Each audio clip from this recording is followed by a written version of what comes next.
Bienvenido a El Poeta Ermitaño. Abre tu mente y disfruta.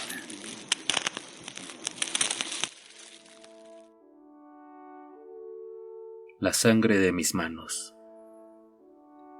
Vaya, si yo pudiera relatar mi historia, algún escritor lograría plasmar una excelente novela, pero no sería una novela llena de dramatismo, sino más bien una llena de verdades y mentiras revueltas con hechos y cuentos nocturnos, llenos de gloria y sangre, llenos de sudor y orina. Mi madre, ella siempre tan bella, tan perfecta, tan hermosa, hasta que un día me quitó la venda de los ojos y pude ver lo que se escondía por debajo de su piel. Mi padre siempre fue duro, pero sé que lo hizo pensando en que yo tenía que ser lo suficientemente fuerte como para poder superar todas las cosas que la vida me depararía en el futuro. Incluso me preparó para cosas que se supone que no deberían de haber sucedido, o que al menos a la mayoría de las personas jamás les sucede. Recuerdo los gritos derivados de aquel maltrato, los llantos suplicantes de mi madre durante aquellos momentos. Los recuerdo claros y nítidos, una de esas cosas malas que se tienen cuando se posee memoria fotográfica. A temprana edad, uno de mis profesores llegó a casa. Quería hablar con mis padres acerca de mi futuro, pues él creía que yo tenía cualidades superiores a los de la normalidad. Ellos atendieron a mi profesor, pero yo sabía que de aquello nada bueno surgiría, pues siendo de la clase que éramos, las oportunidades no se suelen tomar, sobre todo porque el dinero jamás se encuentra disponible, pues todo lo que puede magnificar las habilidades de nosotros los pobres es excesivamente costoso y comemos todo el año o pagamos una colegiatura. Yo era un niño, pero a esa edad poseía la sabiduría que todos los niños poseen, la sabiduría que todos tenemos antes de que nos duerman los poderosos con sus armas infalibles y sus discursos perfectos. Mi padre quiso llevarme a una escuela especial, porque yo no era un niño normal, eso decía mi maestro y yo lo sentía desde el principio.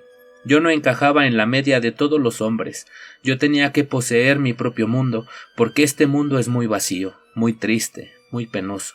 Consiguió un empleo más, uno que podía realizar en sus tiempos libres, y con ello planeaba pagar las colegiaturas. Sin embargo, todo su esfuerzo fue en vano, porque al parecer en este mundo los que somos pobres estamos destinados a morir siendo más pobres de lo que fuimos cuando llegamos a él. Mi padre solía reprochar que mi madre gastara dinero de más, dinero que era necesario para poder sobrevivir, dinero que era necesario para poder medio comer, medio vestir, medio ser libres, medio salir adelante, aunque esa media libertad les llenaba de una completa esclavitud, ese medio vestir les llenaba de envidias y dolores, ese medio vivir les llenaba la vida de una sensación de muerte total que se calmaba solamente con espasmos de violencia, con espasmos pequeños de causar sufrimiento a otros, como la vez en que mi padre le quitó la silla a uno de sus amigos y éste al sentarse cayó directo al suelo, causándole una fisura en la cadera. Y entonces mi padre se soltó a carcajadas, se soltó a reír con carcajadas estridentes.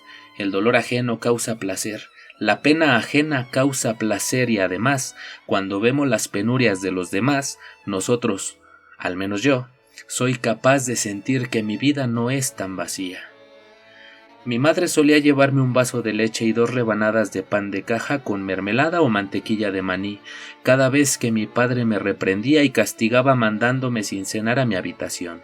Por eso es que amé profundamente a mi madre, porque cuando todo era oscuro, ella abría la puerta un poco para que me entrara un halo de luz y además calmaba mis impulsos hambrientos con sus alimentos mágicos que me llenaban de calma y dicha.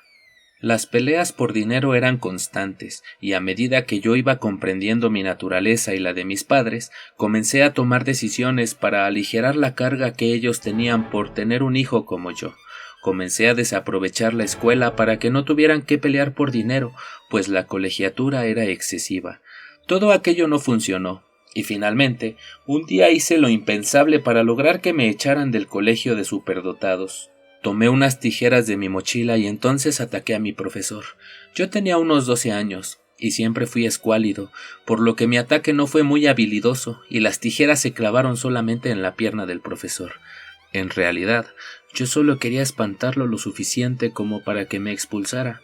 pero la fuerza con la que lo ataqué fue demasiada. De la pierna del profesor comenzó a brotar sangre, mucha y muy oscura, y yo, atemorizado, le sujeté la pierna mientras le rogaba me perdonara, le suplicaba por su perdón, pues él era de todos mis maestros el que más me quería, el que más me ayudaba, el que cuando no llevaba nada de almuerzo, me compartía parte del suyo, e incluso a veces llevaba el suyo y también el mío. Aquella noche mi madre no me llevó el vaso de leche, ni el pan tampoco. La puerta estaba completamente cerrada y no había resquicio alguno de luz. Escuchaba gritos y gritos, frases de uno y otro culpándose mutuamente. Uno culpaba a uno y el otro al otro. Las lágrimas no las podía ver porque desde donde estaba no veía nada. Estaba perdido en mi propio mundo. Yo fui expulsado y con esos antecedentes no pude ingresar a otras escuelas, por lo que tuve que quedarme en casa y cuando podía, cortar el pasto de mis vecinos o pasear a sus perros, hacer mandados y cosas así para poder ayudar con los gastos y ser un poco productivo. Las peleas jamás terminaron, no importó jamás todo lo que yo hubiera intentado para calmar la situación, siempre encontraban el pretexto para pelear y escalar la violencia. Primero era por el dinero, después por mi conducta, después porque pensaban en mi futuro y no veía nada en él, y finalmente me cansé. A eso de mis 15 años, yo comencé a sentir algo extraño en mi interior. No paraba de ver sangre en mis manos, la sangre de mi profesor, y finalmente me decidí. Mientras mis padres no estaban en casa, tomé un cuchillo para cortar carne que mis padres tenían para los días de carne asada, aunque jamás tuvimos una parrillada, pues el dinero no alcanzaba para semejantes lujos placenteros. Bobby era mi pequeña mascota. Había llegado a casa después de deambular por las calles sin dueño, y yo lo adopté, a pesar de la renuencia de mis padres. Jugué un rato con él, y en un momento todo el mundo se volvió color de rojo. Su sangre brotaba por su cuello, y yo, eufórico por la situación, me embadurné con el líquido vital que emanaba de su cuello frágil y ahora roto por efecto del frío acero. Mi madre abrió la puerta en ese momento.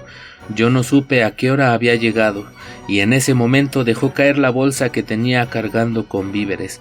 Cayó desmayada, y yo tenía muy poco tiempo para decidir lo que tenía que hacer, pues mi padre regresaría en cualquier momento. Mi madre solía regresar a casa y mi padre llegaba una media hora después, a menos que decidiera pasar a beber una cerveza a la taberna, y entonces tardaba media hora más en volver a casa.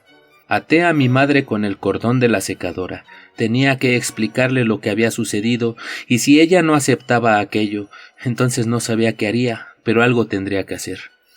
Ella recobró la conciencia unos minutos más tarde y me miró horrorizada, escandalizada, atemorizada. Era como si ella no me reconociera, como si yo no fuera su pequeño al que siempre le llevaba leche y pan para consolarlo. Era como si yo hubiera dejado de ser yo. La puerta delantera se escuchó y corrí hacia ella. Mi padre se quedó inmóvil, pálido, sin saber qué hacer.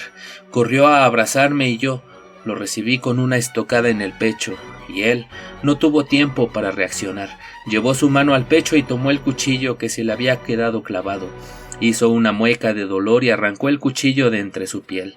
El ruido que hizo el acero al salir de su cuerpo me pareció una obra maestra de la música, una canción que se debía repetir una y otra vez, tantas veces como fueran necesarias hasta calmar la bestia que se esconde en mi interior.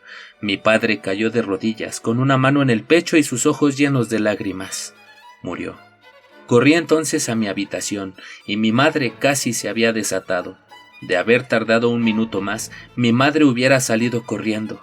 Ella me vio, y entonces balbuceó algo que no logré entender.